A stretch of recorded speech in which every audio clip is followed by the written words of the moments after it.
क्योंकि carboxylic acid के भौतिक गुण आपने पहले से पढ़ रखे हैं। अभी आज स्टार्ट करेंगे कार्बोक्सिलिक एसिड के रासायनिक गुणों को पढ़ना, कि कार्बोक्सिलिक एसिड किस प्रकार की रासायनिक अभिक्रियाएं करता है, इसको पढ़ेंगे।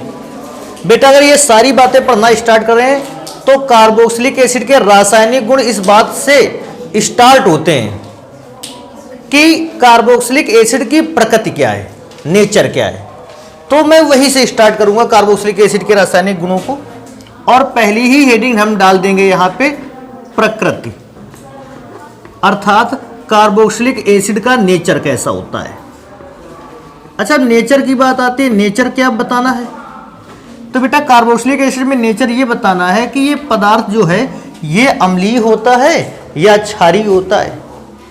तो देखो, अम्लीय या क्षारीय को एक्सप्लेन करने के लिए आप क्या करोगे? सबसे पहले तो आप एक नॉर्मली कोई भी कार्बोक्सिलिक एसिड लिख लोगे। मैंने कार्बोक्सिलिक एसिड की जगह RCOOH को लिख रखा है। ये एक है कार्बोक्सिलिक एसिड। अब इस कार्बोक्सिलिक एसिड को मैं स्ट्रक्चर फॉर्म में यहां दिखाता हूं। स्ट्रक्चर फॉर्म में अगर इसको आप देखेंगे, R single bond C double bond O और सिंगल बॉन्ड O, और साथ में सिंगल बॉन्ड के ही साथ क्या लगा है? H। अब मैं O और H का बॉन्ड थोड़ा सा बढ़ा देता हूं। अच्छा, OH का बॉन्ड थोड़ा सा बड़ा कर देने पर आपको चीजें और भी सरल लगने लगेंगी। बॉन्ड क्यों बढ़ाया गया? होता क्या है, जब भी आप इस कार्बोक्सिलिक एसिड को जल में घोल देते हो, तो मैंने बताया हमने इस कार्बोक्सिलिक एसिड को लिया और उसे कहां पर घोल दिया? जल में। तो कार्बोक्सिलिक एसिड को जल में घोलने पर ऑक्सीजन और हाइड्रोजन के बीच बना हुआ बॉन्ड टूट जाता है, और टूटने के पश्चात ये बॉन्ड के दोनों इलेक्ट्रॉन ऑक्सीजन की ओर ट्रांसफर हो जाते हैं। अब कहता है सर जी, अगर ऑक्सीजन और हाइड्रोजन के बीच ये जो बॉन्ड बना है, अगर ये जल में घुलने पर टूटता है, तो ये बॉन्ड अपने इलेक्ट्रॉनों को ऑक्सीजन पर ही ट्रांसफर क्यों करता है? हाइड्रोजन पर अपने इलेक्ट्रॉनों को ट्रांसफर क्यों नहीं करता है? तो बेटा इसका साधारण सा आप आंसर दे सकते हो, ऑक्सीजन की जो विद्युत ऋणात्मकता है, आबंधित इलेक्ट्रॉनों को खींचने की क्षमता है, वो हाइड्रोजन की अपेक्षा काफी अधिक है।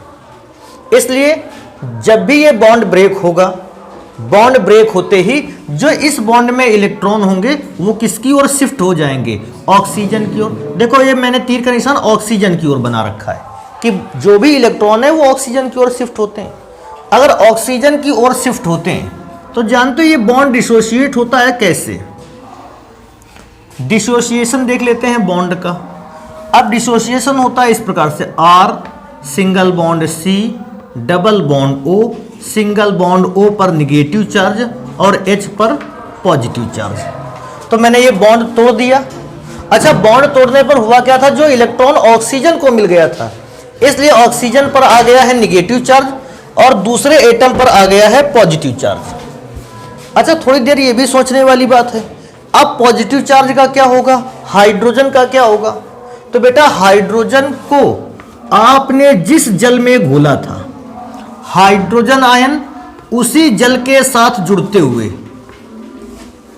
हाइड्रोनियम आयन में बदल जाएगा। यह भी ध्यान देने वाली बात है। कहेगा हाइड्रोजन आयन जल में क्यों मिल जाएगा? देखो बेटा, हाइड्रोजन वैसे भी छोटे आकार का परमाणु है। अगर आपने इससे एक इलेक्ट्रॉन निकाल दिया तभी तो पॉजिटिव चार्ज आया। अब एक इलेक्ट्रॉन निकाल देने की वजह से इसका आकार और भी छोटा हो गया। सोचो, हाइड्रोजन के परमाणु में एक ही तो कक्षा होती है जिसमें एक ही इलेक्ट्रॉन चक्कर लगाता है। अगर वो भी इलेक्ट्रॉन निकाल दोगे तो वो कक्षा समाप्त हो गई, और वो कक्षा समाप्त हो गई तो बचा केवल नाभिक। इसलिए इसका आकार होता है बहुत छोटा, और बहुत छोटे आकार का जो आयन होता है वो स्टेबल नहीं होता, टिकाऊ नहीं होता। तो वो जल के अणु के साथ मिलकर अपने आप को टिकाऊ बना लेता है, और टिकाऊ बनाते हुए हाइड्रोनियम आयन का निर्माण करता है। तो कुछ बुक्स में क्या किया गया है, हाइड्रोजन आयन को H+ से दिखा दिया गया है, और कुछ बुक्स में आपने देखा, अगर आप देखोगे तो हाइड्रोनियम आयन के फॉर्म में इसी H+ आयन को हाइड्रोनियम आयन लिख दिया गया है, क्योंकि H+ आयन ही जल में घुलकर हाइड्रोनियम आयन बनाता है। तो अगर आपकी बुक में ये लिखा हुआ है तो भी ठीक है, अगर आपकी बुक में इसकी जगह पर ये लिखा है तो भी सही है, क्योंकि इस पूरी अभिक्रिया से हमें ये पता चलता है कि कार्बोक्सिलिक एसिड को जब हमने जल में घोला, जल में घोलने पर इसने हाइड्रोजन आयन प्रोड्यूस किया, हाइड्रोजन आयन बनाकर तैयार किया, हम तुरंत जान गए कि दिया गया पदार्थ कैसा है, अम्लीय है। तो हम सबसे पहली बात तो इसको लिखेंगे कि आखिर कार्बोक्सिलिक एसिड अम्लीय क्यों है। तो देखो इसका रीजन यहां लिखेंगे, यहां पर कुछ इसके आंसर देंगे। क्या यहां से लिखना स्टार्ट करते हैं। कार्बोक्सिलिक एसिड, कार्बोक्सिलिक एसिड जल में घुलकर, जल में घुलकर हाइड्रोजन आयन देते हैं, देते हैं, अतः इनकी प्रकृति, इनकी का मतलब कार्बोक्सिलिक अम्ल की, अतः इनकी प्रकृति अम्लीय होती है। पहली लाइन पे तो यही बात बता करके आ जाओगे, इनकी प्रकृति अम्लीय होती है। अब थोड़ा सा इस जगह और सोचने वाली बात है, पूछेगा अम्लीय कौन है, कार्बोक्सिलिक एसिड है या ये आयन अम्लीय है। तो अब इस जगह पे थोड़ा ध्यान रखना बेटा, कार्बोक्सिलिक एसिड के पास हाइड्रोजन था, तो कार्बोक्सिलिक एसिड जल में घुलकर हाइड्रोजन आयन दे पा रहा था, इसलिए कार्बोक्सिलिक एसिड अम्लीय है। कोई पूछेगा ये आयन अम्लीय है, नहीं भैया, क्यों नहीं अम्लीय, सुनो इस बात को भी। क्या इस आयन के पास, क्या इतने भाग के पास हाइड्रोजन आयन है, नहीं। जब इसके पास हाइड्रोजन आयन नहीं है तो सोचो क्या ये हाइड्रोजन आयन दे पाएगा, नहीं दे पाएगा, और जब दे नहीं पाएगा तो भैया ये अम्लीय है ही नहीं। तो कभी कभी बच्चा इस बात पर भी कंफ्यूज रहता है कि ये अम्लीय इसको कहें कि इसको कहें, तो भैया अम्लीय इसको कहना है। अच्छा सोचो, मैं एक बात आपको एग्जाम्पल के तौर पर बताता हूं। आप अपने घर में जाओ, अपने पापा से 100 रुपए मांगो, वो कब आपको 100 रुपए देंगे? 100 रुपए देने के चांस तो तब बनेंगे जब उनके पास 100 रुपए होंगे या 100 से ज्यादा होंगे, तभी तो दे पाएंगे। अगर उनके पास 100 रुपए नहीं है, सोचो 10 रुपए, 100 रुपए दे पाएंगे कि नहीं दे पाएंगे? कभी नहीं दे पाएंगे ऐसी कंडीशन पे। तो ये तो कंडीशन पूरी एरर हो गई, समझने वाली बात है। इसके पास हाइड्रोजन है कि नहीं है? कहोगे सर जी बिल्कुल है, हाइड्रोजन है। तो कार्बोक्सिलिक एसिड के पास हाइड्रोजन है, इसलिए वो हाइड्रोजन आयन दे सकता है। अब बचा हुआ ये जो कार्बोक्सिलेट आयन, अगर हम पूछे बेटा क्या इसके पास हाइड्रोजन आयन है, आप कहोगे सर जी इसके पास हाइड्रोजन आयन है नहीं, और जब इसके पास हाइड्रोजन आयन नहीं है तो ये हाइड्रोजन आयन दे भी नहीं सकता। तो मैं एक बार दोबारा से रिपीट करता हूं, कार्बोक्सिलिक एसिड अम्लीय होते हैं कि कार्बोक्सिलेट आयन अम्लीय होते हैं? कार्बोक्सिलिक एसिड अम्लीय होता है, कार्बोक्सिलेट आयन अम्लीय नहीं होता। मैंने क्या देखा ना, कई बार बच्चा उसको अम्लीय बोलता है, कहता है ये अम्लीय है। नहीं भैया, अम्लीय ये था जिसके पास हाइड्रोजन आयन देने की क्षमता थी, इनके पास तो हाइड्रोजन आयन देने की भी क्षमता नहीं है। लेकिन तभी बेटा विचार आ जाता है मन में एक, कहता है ऑक्सीजन पर निगेटिव चार्ज है, हाइड्रोजन पर पॉजिटिव चार्ज है, क्या ये हाइड्रोजन ऑक्सीजन के साथ जुड़ तो नहीं जाता है? तो बेटा इसका जवाब है ऑक्सीजन और हाइड्रोजन आपस में जुड़ जाते हैं, लेकिन एलिफैटिक कार्बोक्सिलिक एसिड में ऐसा बहुत कम होता है। कहोगे सर ये बहुत कम का मतलब? बहुत कम का मतलब है अगर 100% पदार्थ आयनों में टूटा है तो 40% आयन आपस में क्या हो जाएंगे? जुड़ जाएंगे, और 60% आयन अभी भी आयनों में क्या रहेगा? टूटा रहेगा। सोचो अभी तुम खुद थोड़ी देर के लिए समझ जाओगे। इसको पानी पर घोलने पर इस टूटा हाइड्रोजन आयन बना, इसलिए आपने अम्लीय कहा। अगर ये हाइड्रोजन आयन फिर इसी में जुड़ जाएगा तो क्या आपको हाइड्रोजन आयन मिलेगा? नहीं, फिर आप उसको अम्लीय नहीं कहोगे। अम्लीय तब विलयन बनता है जब पदार्थ आयनों के रूप में टूटा बना रहे। अगर उसका हाइड्रोजन आयन फिर से इसमें जुड़ जाता है, फिर हम ऐसे पदार्थ को अम्लीय नहीं कहते। जितनी देर हाइड्रोजन आयन अलग रहेगा, टूटा हुआ रहेगा, उतनी देर ही उसकी प्रकृति अम्लीय है, बाकी उसकी प्रकृति अम्लीय नहीं है। कहोगे सर ये बात तो कम समझ में आ रही, और समझो, देखो यहां पर इस बात को समझेंगे। हमारे पास एक गैस है जिसका नाम है HCl gas, hydrogen chloride gas. ध्यान से देखना, इस एक्सपेरिमेंट को समझने वाला लायक है। गैसी फॉर्म में थी, हमने इसको एक कंटेनर में गैस को इकट्ठा करके रख लिया और इस कंटेनर में पहले से एक लिटमस पेपर को डाल दिया। HCl गैस यहां कई दिनों तक भरी रही, शुद्ध HCl गैस को मैंने यहां भरा, कई दिनों तक भरी रही, लिटमस पेपर भी पड़ा रहा, लेकिन मैंने देखा कई दिन के बाद भी लिटमस पेपर पर कोई भी इफेक्ट नहीं पड़ा। लिटमस पेपर जिस कलर का लाए थे, वैसे तो हम लोग एक्सपेरिमेंट करने के लिए नीला कलर का लाए थे, क्योंकि नीले कलर का लिटमस पेपर जो होता है वो अम्ल की पहचान करता है।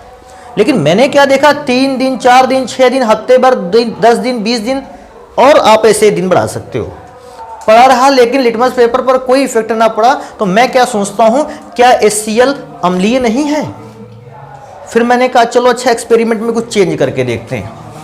मैंने इसी HCl को ले लिया, लेकिन जानते हो इस बार HCl को गैस में नहीं बल्कि इसको हमने कहां घोल दिया, पानी पर। अब हमने कहा गैस फॉर्म में तो हम इसके रिएक्शन करवा चुके, अब हम इसको पानी पर घोलकर रिएक्शन करवाते हैं। जानते हो, पानी पर घोलकर उसी कंटेनर पर आप रख दीजिए और यहां पर आप लिटमस पेपर को डुबाइए। आप जैसे ही लिटमस पेपर को डुबाओगे इसका रंग लाल हो जाएगा। इसका मतलब क्या, अब ये अपना अम्लीय नेचर दिखा पा रहा है? बिल्कुल सही है, अब ये अपना अम्लीय नेचर दिखा रहा है। जानते हो दोनों में डिफरेंस क्या था? HCl जब तक गैस के फॉर्म में था, H और Cl का बॉन्ड टूटा नहीं था, और क्योंकि H और Cl के बीच बॉन्ड नहीं टूटा था, H पर ना तो पॉजिटिव चार्ज आया था और ना ही Cl पर नेगेटिव चार्ज। लेकिन जैसे ही मैंने उसे जल में घोला, मैंने देखा कि H पर पॉजिटिव चार्ज आ गया और Cl पर नेगेटिव चार्ज आ गया। अब ये पॉजिटिव चार्ज आयन बना रहा है, हाइड्रोजन आयन प्रोड्यूस कर पा रहा है, इसलिए ये अम्लीय नेचर को भी दिखा रहा है। अच्छा सोचो, अगर मैं कहूं, कह दूं H और Cl फिर से आपस में जुड़ गए, क्या ये अम्लीय नेचर दिखा पाएगा? नहीं। उसके लिए हाइड्रोजन आयन को अपने से क्या करना होगा, इसको अलग दूर रखना होगा। भाई वहां दूर बैठ जाओ और वहीं से पूरा का पूरा अम्लीय नेचर दिखाओ। और ये भी है, एक घोल में जितने ज्यादा हाइड्रोजन आयन बन सकेंगे, अम्ल की क्षमता उतनी ही अधिक है। अगर मैंने 10 ग्राम एसिटिक एसिड को पानी पर घोला है और 10 ग्राम हाइड्रोक्लोरिक एसिड को पानी पर घोला है, मैं इस बात को हमेशा पाऊंगा कि एसिटिक एसिड वाले घोल में हाइड्रोजन आयनों की संख्या कम है। क्यों कम है जानते हो? क्योंकि ये 60% के आसपास टूटेगा। 100% आयन बने थे, लेकिन 40% आयन क्या हो गए, जुड़ गए, तो 60% आयन ही बचकर रह गए। और हाइड्रोक्लोरिक एसिड को पानी पर घोलोगे तो ये 90%, 98% टूट जाएगा आयनों में। अगर ये 98% आयनों में टूट गया तो इसके पास तो आयन ही आयन है। अगर इसके पास ज्यादा से ज्यादा आयन है तो इसकी अम्लीय क्षमता भी कैसी रहेगी, अधिक।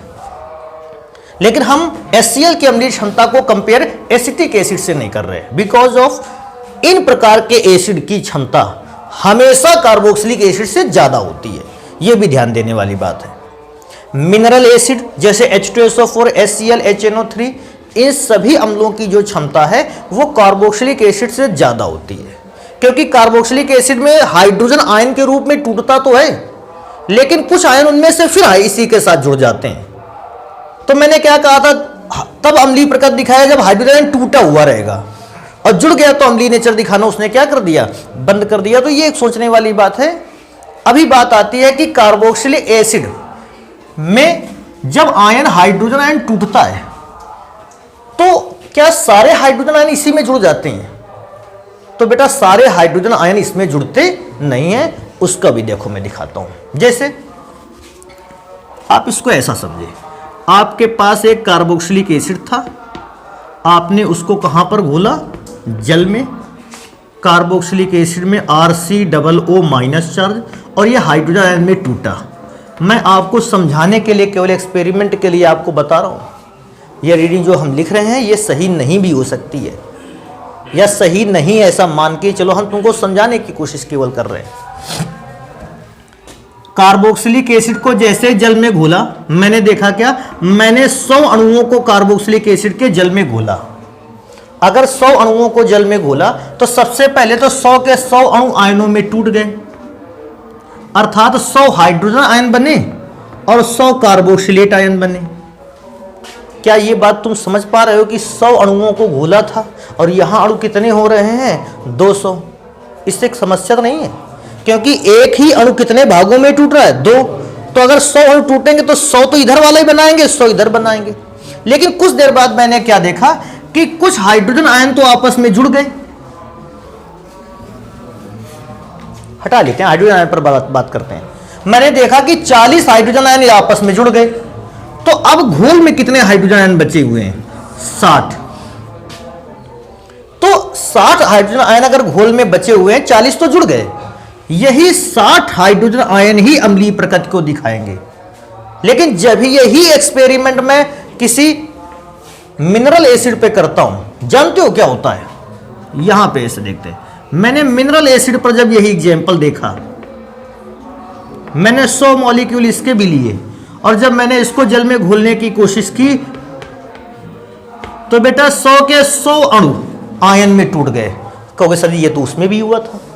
लेकिन जब इसके आयन के जुड़ने का नंबर आया तो मात्र 1 आयन 2 आयन आपस में जुड़े, 98 आयन आज भी अभी आयनों के रूप में क्या हैं, टूटे हुए हैं। तो सोचो, इसमें अम्लीय नेचर 60 आयन दिखा पा रहा है, इसमें अम्लीय नेचर कितने आयन दिखा पा रहे हैं, 98। इसका एसिडिक नेचर, अम्लीय क्षमता इसकी ज्यादा है। तो जो भी अम्लीय पदार्थ अपने हाइड्रोजन आयन को तोड़कर जितना ज्यादा अलग रख सकता है, दूर रख सकता है, उसकी अम्लीय क्षमता उतनी ही ज्यादा। और जिस अम्ल के पास अपने हाइड्रोजन आयन को अपने से दूर रखने की क्षमता नहीं है, अपने पास बुला लेता है, बैठे हैं देखो, ये तोड़ा था 100 को, 40 को बुला लिया, भैया आ जाओ, इतना दुखी दूर नहीं रह पाएंगे, आ जाओ 40 लोग। तो उसकी अम्लीय क्षमता भी कैसी हो गई है, कम। क्योंकि उसी विलयन पर यहां 98 हाइड्रोजन आयन है, तो उसी विलयन पर यहां पर 60 हाइड्रोजन आयन है। नंबर ऑफ हाइड्रोजन आयन जितने ज्यादा होंगे, एसिडिक नेचर, अम्लीय क्षमता उतनी ही ज्यादा हो जाएगी। तो एक बात इससे स्पष्ट होता है, प्रत्येक मिनरल एसिड, जिसको हम खनिज अम्ल कहते हैं, कौन कौन से एसिड खनिज अम्ल है जान पाते हो, H2SO4, HCl, HNO3, ये सारे के सारे खनिज अम्ल हैं। और जिन पर COOH लिखा होता है वो के सारे कार्बोक्सिलिक एसिड है। तो पहली बात तो यहां से स्पष्ट है कि सारे के सारे मिनरल एसिड जो हैं वो कार्बोक्सिलिक एसिड से ज्यादा क्षमतावान है। पूछेगा क्यों ज्यादा क्षमतावान है, क्योंकि उन्होंने हाइड्रोजन आयन भी कैसे प्रोड्यूस किए हैं, ज्यादा। ये 60 कर रहा था तो वो 98 कर रहा था। तो एक बात तो ये देखो लिखने लायक है यहीं पर। तो हम इस बात को, बेटा इसको मिटा दे क्या जो समझाया है, इसका कोई अर्थ है नहीं, बस केवल समझना था इस चीज से।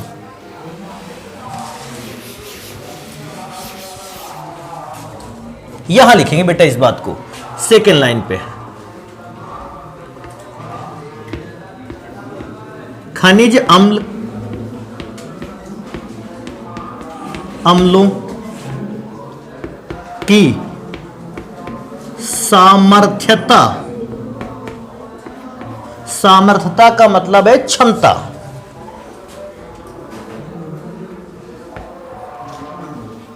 कार्बोक्सिलिक एसिड की अपेक्षा, इसको बिता देते हैं। ये गैस वाला एक्सपेरिमेंट वाली बात समझ पाए थे, मतलब किसी भी एसिड को अम्लीय क्षमता दिखाने के लिए उसके हाइड्रोजन को आयन के रूप में तोड़ना जरूरी है। हाइड्रोजन आयन के रूप में नहीं टूटेगा, कोई भी अम्लीय क्षमता नहीं दिखाने वाला है। अपेक्षा कार्बोक्सिलिक एसिड की अपेक्षा अधिक होती है। ये सारे नंबर बेटा याद रखने हैं आपको, ऐसा मत कर देना कि भैया नंबर लिख गया है, चलो साल 2 साल बाद एक बार देख लेंगे सर जी ने क्या लिखा है। ये इसको अभी दिमाग में भर लेना। पूछता है आखिर मिनरल एसिड या खनिज अम्लों की क्षमता कार्बोक्सिलिक एसिड से ज्यादा क्यों है। पहले तो ये पूछता है कौन सी क्षमता, किसकी क्षमता ज्यादा है, मिनरल एसिड की कार्बोक्सिलिक एसिड से। कहता है क्यों क्षमता ज्यादा है, क्योंकि जो मिनरल एसिड होते हैं वो जल में घुलकर हाइड्रोजन आयन कम प्रोड्यूस कर पाते हैं कि ज्यादा प्रोड्यूस करते हैं, ज्यादा प्रोड्यूस करते हैं। तो यहीं से इसका आंसर और भी स्टार्ट करते हैं,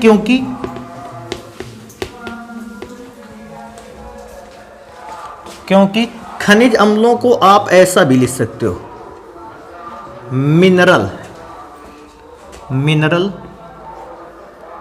एसिड जल में घुलकर अधिक मात्रा में हाइड्रोजन आयन देते हैं, इसलिए भैया क्षमता उनकी ज्यादा है।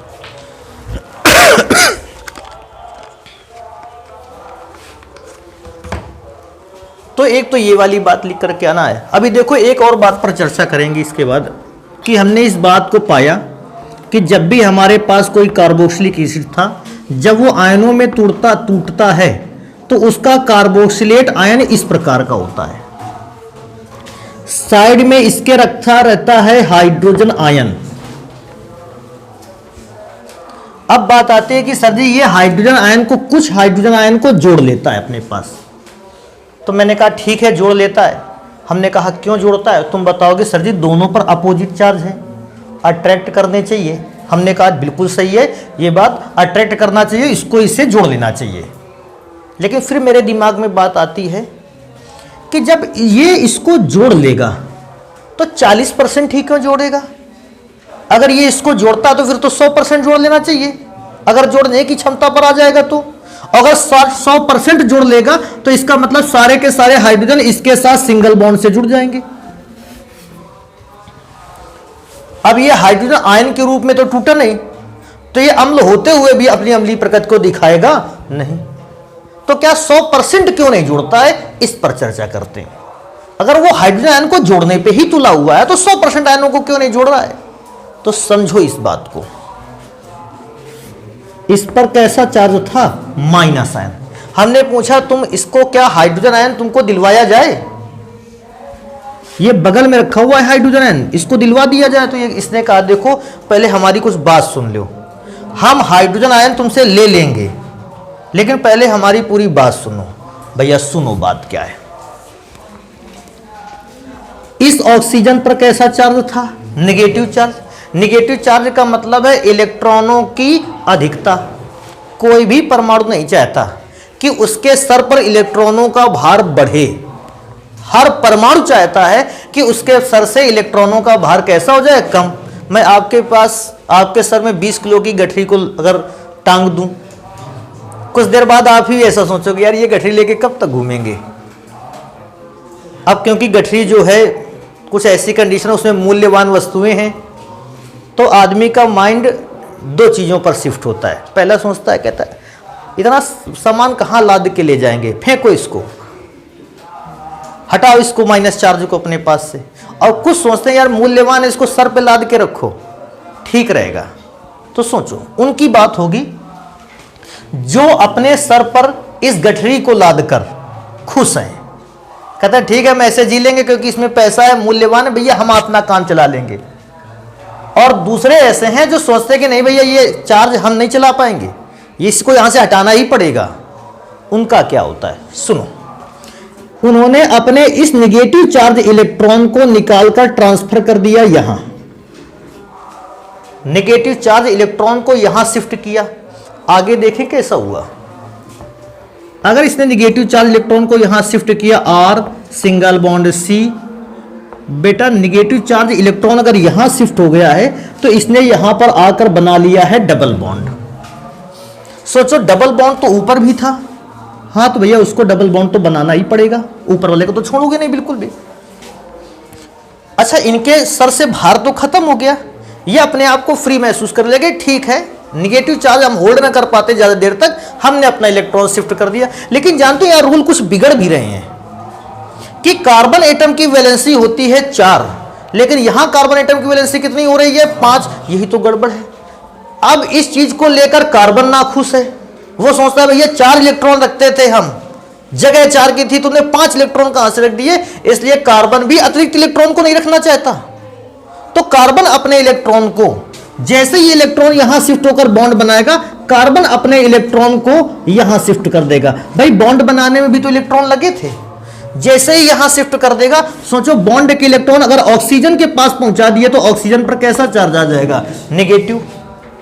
कहोगे सर जी बॉन्ड में क्या इलेक्ट्रॉन होते हैं? अरे बिल्कुल होते हैं। क्लास 11 सहसंयोजक बंध में आपने पढ़ा है, दो परमाणुओं के बाद सहसंयोजक बंध तब बनता है जब एक इलेक्ट्रॉन ये परमाणु देता है और एक इलेक्ट्रॉन ये परमाणु देता है, दोनों इलेक्ट्रॉन आपस में क्या होते हैं? साझा। तो इस बॉन्ड को बनाने में भी इलेक्ट्रॉन लगे थे और वो इलेक्ट्रॉन ट्रांसफर करके किसको दे दिए गए? ऑक्सीजन। ऑक्सीजन पे नेगेटिव चार्ज आ गया। सोचो अगर इनके पास नेगेटिव चार्ज था, ये नाखुश थे, तो उनके पास भी तो नेगेटिव चार्ज है, वो भी नाखुश है, ये अपने इलेक्ट्रॉन को फिर यहां ट्रांसफर करेगा, जानते हो, इसको फिर से यहां भेजेगा, यहां डबल बॉन्ड बनेगा तो ये अपना इलेक्ट्रॉन वहां उछाल के पहुंचा देगा। कुल मिला के ये खेल तो लगातार चलता रहेगा।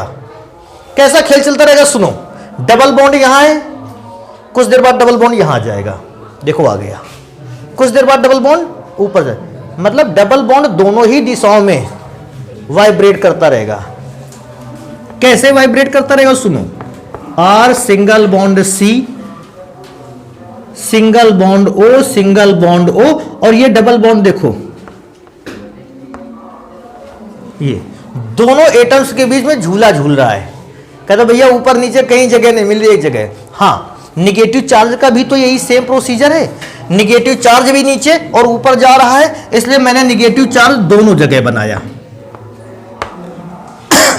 आपको वैसे ये क्या बना के रख दिया? निगेटिव चार्ज बनाते। बेटा जब इलेक्ट्रॉन्स की ट्रांसफरिंग तेज होती है, इलेक्ट्रॉन तेजी से ट्रांसफर होता है, तो ऑक्सीजन पर ना तो पूरा का पूरा ऋण चार्ज आ पाता है नीचे वाले पर, और ना तो पूरा का पूरा ऋण चार्ज आता है ऊपर वाले पर। जब तक ऊपर वाले पर ऋण चार्ज आया तब तक बॉन्ड ट्रांसफर हो गया, ऋण चार्ज नीचे चला गया, और जब तक ऋण चार्ज ढंग से नीचे वाले तक पहुंचा, ये बॉन्ड ऊपर हो गया। तो क्या होता है, ये बॉन्ड का जो रोटेशन इतनी तेज होता है कि ना तो ऊपर वाला ऑक्सीजन ढंग से निगेटिव चार्ज को कैप्चर कर पाता है और ना नीचे वाला ऑक्सीजन ढंग से निगेटिव चार्ज को कैप्चर कर पाता है। अर्थात पूरा का पूरा ऋण आवेश किसी पर नहीं आता, इसलिए मैंने दोनों पर आंशिक रूप से ऋण आवेश बनाया है। और इस बात को बहुत अच्छी तरीके से आपने सीख रखा है, और नहीं भी सीखा है तो सुनो, जो यौगिक अनुनाद की संरचनाओं को बना लेता है, ऐसा यौगिक होता है टिकाऊ। अगर ये यौगिक टिकाऊ है, इसका मतलब है ये टिकाऊ है, तो ये हाइड्रोजन को अपने पास आने नहीं देगा। और कहेगा तो 40% क्यों आ गए थे? क्योंकि अनुनादी संरचनाएं केवल 2 ही है। इसका मतलब इसके कुछ आयन तो विरोध करेंगे हाइड्रोजन का, और कुछ आयन हाइड्रोजन को क्या कर लेंगे? एक्सेप्ट कर लेंगे। ज्यादातर आयन विरोध करेंगे, हाइड्रोजन को नहीं आने देंगे, लेकिन कुछ आयन उसके जो होंगे वो आने भी देंगे। तो पूछता है ये ऑक्सीजन को ना आने देने, सॉरी हाइड्रोजन को ना आने देने वाले आयन कैसे हैं? ज्यादा मात्रा में। अगर यही अनुनादी संरचनाएं 4 बनाता, 5 बना देता, तो हाइड्रोजन को दूर भगाने की प्रक्रिया और भी अच्छी होती, लेकिन केवल इसने अनुनादी संरचनाएं 2 ही बनाई। इसका मतलब ये हाइड्रोजन का विरोध तो करेगा, लेकिन कम मात्रा में कर पाएगा, इसलिए इसका अम्लीय नेचर थोड़ा सा कम ही रहेगा। तो इस बात को देखो, यहां लिखेंगे, क्या बताएंगे? अनुनाद की संरचना से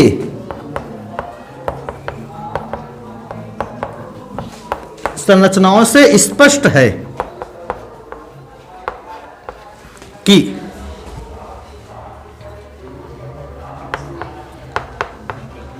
कार्बोक्सिलेट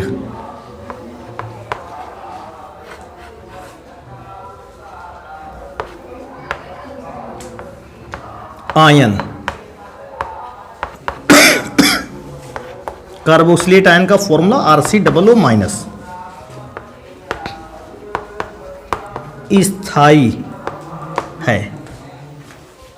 कार्बोक्सिलेट आयन स्थाई है,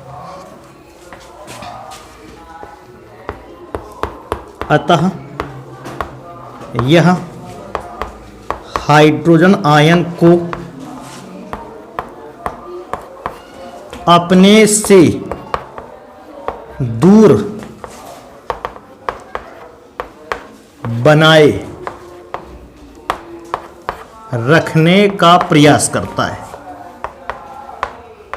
हाइड्रोजन आयन को अपने से दूर बनाने का ही प्रयास करता है, लेकिन कुछ हाइड्रोजन आयन फिर इसमें जुड़ भी जाते हैं। प्रयास ये करता है कि दूर ही रहे हाइड्रोजन आयन, प्रयास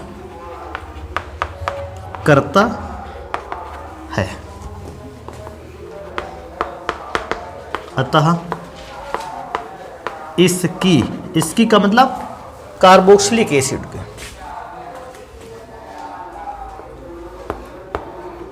की प्रकृति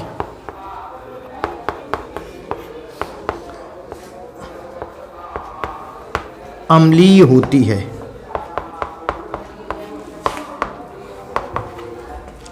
मैं क्या कहता हूं, इसको बेटा जल्दी से नोट करते हैं। ये तो आपको इसकी अम्लीय नेचर से रिलेटेड कुछ बातें हैं। हालांकि अम्लीय नेचर का जो मेन पार्ट है, अदर केमिकल्स, डिफरेंट टाइप के केमिकल, उनकी अम्लीय क्षमता किसकी ज़्यादा है किसकी कम है, इसको हम लोग बाद में पढ़ेंगे। पहले पढ़ेंगे रासायनिक गुणों को। तो एक काम करो, जल्दी से इसको नोट करो। फिर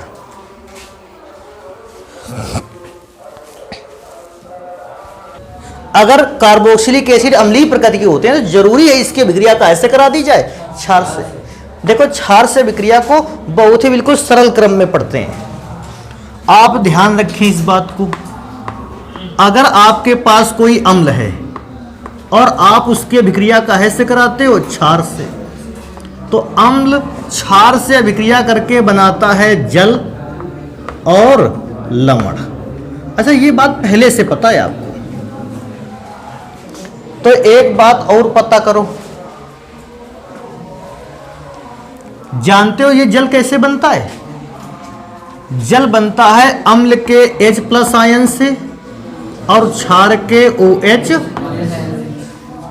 जब अम्ल का H+ आयन क्षार के OH- आयन के साथ जुड़ता है तो बेटा ये प्लस चार्ज इस माइनस चार्ज के प्रभाव को क्या कर देता है, समाप्त कर देता है। और समाप्त कर देगा। देखो हाइड्रोजन कितने हो गए, 2, ऑक्सीजन कितना हो गया, 1, और यही तो मिलकर बनाता है क्या, जल। अब आ जाते हैं रासायनिक अभिक्रियाओं पर। देखो पहली रासायनिक अभिक्रिया, मैंने एक कार्बोक्सिलिक एसिड ले रखा है जिसका फॉर्मूला है RCOOH, और मुझे इस पर किसी क्षार की अभिक्रिया करवानी है। तो बेटा क्षार की अभिक्रिया में अगर आप आओगे तो क्षार में से तो ज्यादा फेमस एसिड क्षार तो ये है। अब देखो अभिक्रिया कैसे होती है। आपने कहा था अम्ल होता है हाइड्रोजन आयन को प्रोड्यूस करने वाला, तो ये तो कार्बोक्सिलिक एसिड है, तो ये हाइड्रोजन आयन को प्रोड्यूस करेगा। अगर हाइड्रोजन पर पॉजिटिव आयन के फॉर्म को में प्रोड्यूस करेगा तो खुद पर कैसा चार्ज रखेगा, नेगेटिव। अच्छा, क्षार OH पर कैसा चार्ज देता है, माइनस, तो बेटा Na पर कैसा देगा। अब जानते हो अभिक्रिया करवाई जाए तो क्या होगा, H किससे विक्रिया करेगा, यही तो सीखा यार ऊपर तुमने। अगर HOH से विक्रिया कर लेगा तो बनाकर तैयार करेगा H2O। अच्छा, मेरे पास और क्या बचा, RCOO, और साथ में क्या बना, A। जानते हो इसका नाम है सोडियम। सोडियम के बाद एल्केनोएट। कुछ नाम लिखेंगे और अच्छे ढंग से समझ में आएगा। जैसे मैंने कार्बोक्सिलिक एसिड में पहला एसिड ले रखा है, ये ले लेते हैं HCOOH, और इसकी अभिक्रिया मुझे करवानी है NaOH से। बेटा तो आपको मालूम है इस पूरे पर भाग पर निगेटिव चार्ज, हाइड्रोजन पर पॉजिटिव चार्ज। क्या ये वाली बात समझ पाओगे? अभी भी पूरा डिटेल में तो बताना नहीं पड़ेगा मुझे लगता है। Na पर पॉजिटिव चार्ज और OH पर निगेटिव। अभिक्रिया कराओगे तो आपने लिखा है HOH के साथ जुड़ जाएगा H2O, और आपके पास जो बचेगा वो है HCOONA। इसके दो नाम है, एक तो सोडियम मेथनोएट, क्योंकि इसको मेथेनोइक अम्ल भी कहते हैं, और एक दूसरा नाम है इसका सोडियम फॉर्मिक अम्ल के कारण इसका नाम एक और है फॉर्मेट। एक और नंबर पर चलते हैं। अगर आपके पास CH3COOH आ गया और आपने सोचा कि हम इस बार NaOH न लेकर KOH लेना चाहते हैं, भैया KOH ले लो, मैंने कौन सा रोक रखा है इसको। CH3COO पर निगेटिव, H पर पॉजिटिव, K पर पॉजिटिव, OH पर निगेटिव, फिर से वही कि HOH से विक्रिया करेगा H2O और आपके पास बचेगा CH3COOK, डबल ओके हो गया भैया। K को कहते हैं पोटेशियम और बेटा CH3COOH, अब इसको समझो, CH3COOH को क्या कहते थे, एसीटिक अम्ल। तो अगर इससे हाइड्रोजन हटा दिया जाए तो फिर इसका नाम हो जाता है एसीटेट। फॉर्मिक अम्ल से H हटेगा तो फॉर्मेट, एसीटिक अम्ल से H हटाया तो एसीटेट। एक देखो अभिक्रिया होमवर्क में देते हैं तुम लोगों को,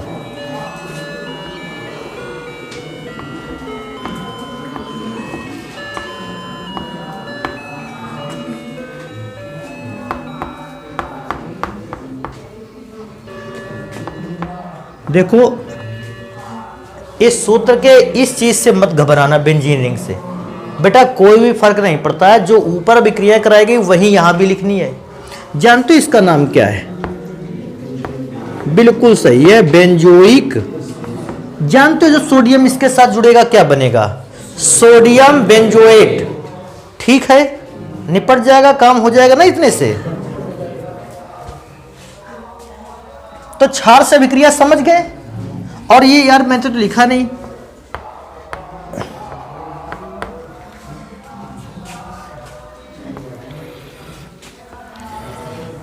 क्षार से अभिक्रिया तो भैया सभी बच्चे पहले से जानते थे, लेकिन अब हम यहां पर एक और अभिक्रिया लिखेंगे, धातु से क्रिया।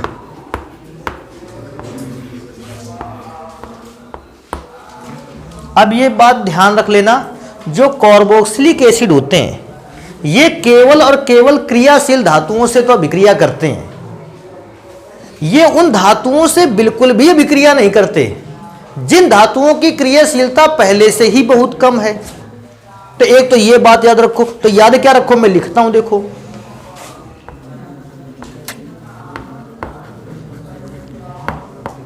कार्बोक्सिलिक एसिड केवल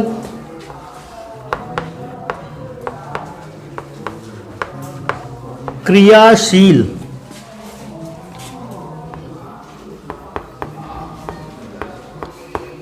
धातुओं से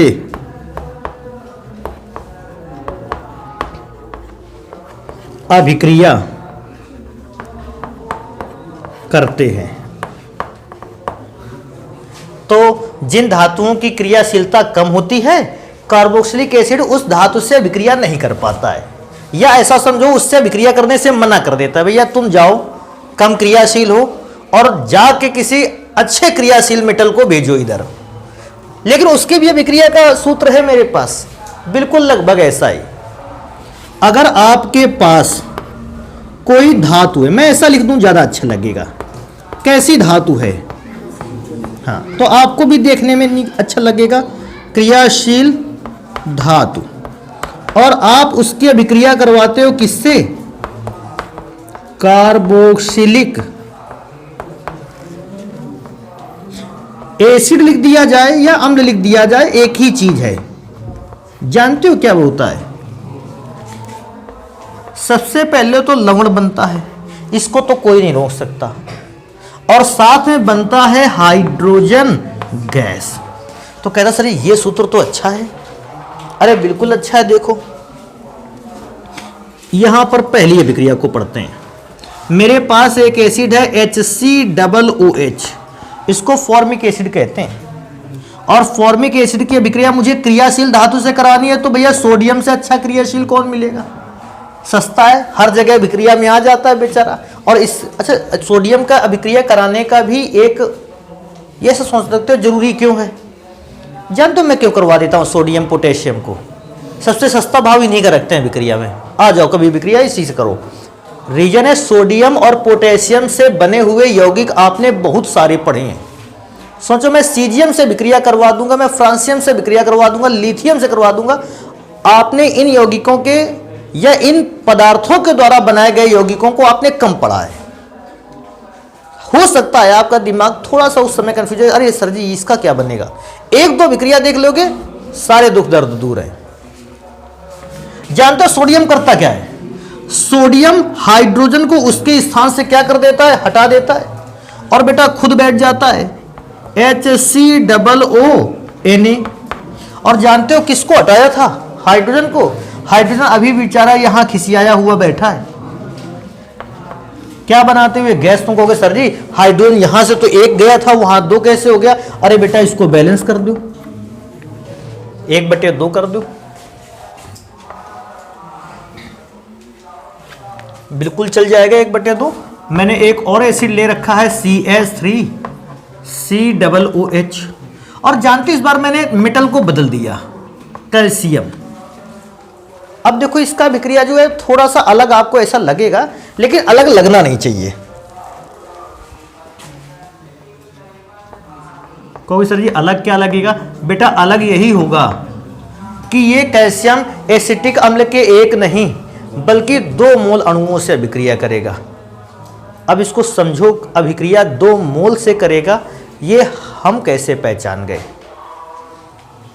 अच्छा जरा बताओ, ये एसिड है ना, इस पूरे भाग पर एक निगेटिव चार्ज आएगा तो हाइड्रोजन पर एक पॉजिटिव, इस पूरे भाग पर भी एक निगेटिव तो हाइड्रोजन पर पॉजिटिव। कैल्शियम धातु है, ये स्पष्ट है कि धातु है तो इलेक्ट्रॉन त्यागेगा, धनायन बनाएगा। और कायदे से आपकी क्लास में तो यह भी पता होना चाहिए कि कितने इलेक्ट्रॉन त्याग के धनायन बनाएगा, 2। और नहीं पता है तो परमाणु क्रमांक कैल्शियम का 20 है, इलेक्ट्रॉनिक विन्यास 2 8 8 2, तो लास्ट में 2 इलेक्ट्रॉन है, इसलिए 2 इलेक्ट्रॉन त्यागेगा, डबल पॉजिटिव बनाएगा, पॉजिटिव चार्ज। अच्छा सोचो, positive charge, in positive charge hydrogen को तो भगाएगा, कहेगा खुद हमारे पास पॉजिटिव चार्ज है, तुम हमारे पास चले आ रहे हो, निकलो इधर से। क्योंकि हाइड्रोजन पर पॉजिटिव चार्ज है और खुद इस पर पॉजिटिव चार्ज है, तो ये पॉजिटिव चार्ज आयन के साथ तो नहीं जुड़ेगा। कौन नहीं जुड़ेगा? कैल्शियम। कैल्शियम किसको मांगेगा? Negative charge. तो मैंने इसको भेजा, भैया जाएगा, ये इससे जुड़ जाएगा। लेकिन सोचो इस पर एक नेगेटिव चार्ज है, इस पर पॉजिटिव चार्ज 2 है, बनेगा नहीं। इसके पास एक और नेगेटिव चार्ज भेजो तब बनेगा, क्योंकि नेगेटिव चार्ज तब 2 हो जाएंगे और इस पर पॉजिटिव चार्ज भी कितने हैं? 2, तो वो जो कमी है वो पूरी हो जाएगी। जानते हो तो मैंने 2 CH3COO को कैल्शियम के साथ भेज दिया, CH3COO को कैल्शियम के साथ भेज दिया, बचे कौन? हाइड्रोजन। कोई बच्चा कहता सर जी कंपाउंड बनेगा, हमको नहीं समझ में आएगा। अरे बिल्कुल समझ में आएगा, सुनो। क्या ये बात जानते थे कि CH3COO पर कैसा चार्ज है? माइनस। क्या ये बात जानते थे कि कैल्शियम के पास कैसा चार्ज है? Double plus. बस कुछ मत करो, इसकी वैलेंसी कितनी है? 1, इसकी वैलेंसी कितनी है? 2, दोनों का तिरछा गुणा करवा दो। अब ये ना कर पाओ तो फिर कभी ना कर पाओगे। फिर तो बेटा क्या है ना कि फिर तो छोड़ दो क्लास और आराम से घर में बैठो। फिर तो अब ये जीवन बचा है। कैल्शियम का गुणा किस में हुआ? 1 में। CH3COO का गुणा काय में? 2। देखो CH3COO का गुणा 2 में हुआ है और कैल्शियम का गुणा 1 में ही हुआ है, लेकिन एक कैल्शियम कोई लिख नहीं रहा है। क्यों? एक कैल्शियम लिखो ना लिखो कोई फर्क नहीं पड़ता है। यहां पूछेगा भी कितना कैल्शियम, तो कितना बताओगे? 1। उसको लिखने की जरूरत है नहीं वहां। अब देखो एक हम फॉर्मूला और देते हैं, समझो इस बात को और हमको बताओ क्या यह विक्रिया तुमको आ पाएगी?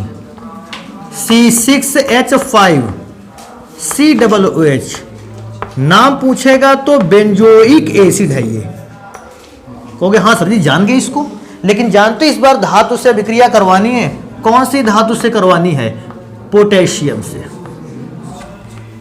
अच्छा यार बताओ, इस पर ये निगेटिव चार्ज, इस पर पॉजिटिव, पोटेशियम पर पॉजिटिव चार्ज होता है। क्या पोटेशियम को हाइड्रोजन से जोड़ना ठीक रहेगा? बिल्कुल भी नहीं रहेगा। खुद पोटेशियम पे पॉजिटिव चार्ज, उसको हाइड्रोजन से जोड़ दे रहे हो पॉजिटिव चार्ज रख के, हटा देगा उसको। और खुद बनाएगा C6H5COO के प्लस हाइड्रोजन तो एक ही अलग हुआ था, बैलेंस करने के लिए 2 से गुणा कर दो, 2 से भाग, ताकि अभिक्रिया पूरी तरीके से बैलेंस हो जाए। तो भैया इसका नाम जानते हो क्या है? Potassium benzoate. बेंजोइक एसिड से बना हुआ साल्ट बेंजोएट कहलाता है। आ जाएगा, कोई प्रॉब्लम तो नहीं इसका। अच्छा, क्या इसका अभिक्रिया जैसे हम कैल्शियम से कहते करवा पाते? अरे बिल्कुल करवा लेते। C6H5COO का होल ट्वाइज Ca, और उसका नाम भी बताते हैं कैल्शियम बेंजोएट। इसका नाम क्या बताते हैं? कैल्शियम और एसिटिक अम्ल से लिया गया है, इसलिए एसीटेट। समझ रहे हो मैं क्या कह रहा हूं? तो यह अभिक्रिया हो गई कहाँ से? क्रियाशील धातुओं से। लेकिन अगर कोई व्यक्ति आता है और अभिक्रिया हमको ऐसी वाली बता देता है, कहता सर जी अभिक्रिया इसकी करवा दो चांदी से। कुछ बच्चे दिमाग में सोच रहे हैं, कहते हैं हाँ आ गया। बेटा कुछ भी नहीं आया अभी। क्या कहते हो, क्या होना चाहिए इस अभिक्रिया में? कुछ भी नहीं होना चाहिए। देखो ये लाइन पढ़ो पहले, कहां गया? कार्बोक्सिलिक एसिड केवल क्रियाशील धातुओं से अभिक्रिया करते। सिल्वर का क्रियाशीलता बहुत कम है। कहोगे सर ये कैसे जान गए? विद्युत रासायनिक श्रेणी पढ़ी है। सिल्वर बहुत नीचे आता है, और बहुत नीचे आते ही हम इस बात को अच्छी तरह से जान गए कि क्योंकि ये बहुत नीचे आता है, इसकी क्रियाशीलता कम है, और कम क्रियाशील धातुओं से कोई भी अभिक्रिया नहीं होगी। तो अगर बाई चांस आपको कभी इस प्रकार की अभिक्रिया देकर फंसाया जा रहा हो, आप तुरंत उसको बताओ कि इस प्रकार की कोई भी अभिक्रिया संभव नहीं है। नो रिएक्शन, कोई भी अभिक्रिया संभव नहीं है। तो समझ पा रहे हो मैं क्या कह रहा हूं? जो पता लगा, नियमों में इतना खो जाओ कि पॉजिटिव चार्ज और नेगेटिव चार्ज को मिलाने के चक्कर में सबका पॉजिटिव नेगेटिव मिला डालो। ये पता ही ना रह जाए कि सिल्वर बहुत ही कम रिएक्टिव मेटल है, तो कुछ चीजों की पहचान भी कर लिया जाए। गोल्ड भी दे देगा कम रिएक्टिव मेटल है, प्लेटिनम भी दे देगा लेस रिएक्टिव मेटल है। तो ये सब कम रिएक्टिव मेटल्स की बात है, और इन पर तो भैया एसिड काम ही नहीं करेगा। समझ पा रहे हो मैं क्या कह रहा हूं? तो अभिक्रिया को भी करेंगे, लेकिन सबसे पहले इस बात को चेक करेंगे कि क्या अभिक्रिया में डाली गई धातु अधिक रिएक्टिव है, वही धातु केवल अभिक्रिया करेगी। हर एक धातु का अभिक्रिया आप लिख करके नहीं आओगे। तो क्या है कि आज तो इतना ही रिएक्शन रखेंगे, बाकी रखेंगे रिएक्शन अगली क्लास पे फिर।